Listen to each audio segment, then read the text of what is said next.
Social मीडियावर खळबळ उडवणाऱ्या कॉकरोच जनता पार्टीकडून दिल्लीत आंदोलन केले जात आहे. पोलिसांची परवानगी मिळाल्यानंतर जंतर मंतर येथे मोठ्या संख्येनं तरुणांनी आंदोलनासाठी गर्दी केली आहे. पक्षाचे संस्थापक अभिजित दीपके हे अमेरिकेहून दिल्लीत दाखल झाले आहेत.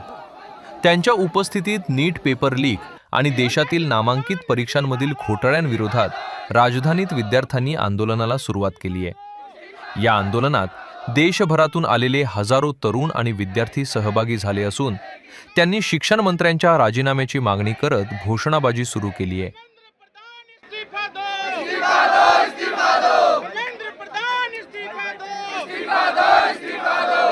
जिंदाबाद जिंदाबाद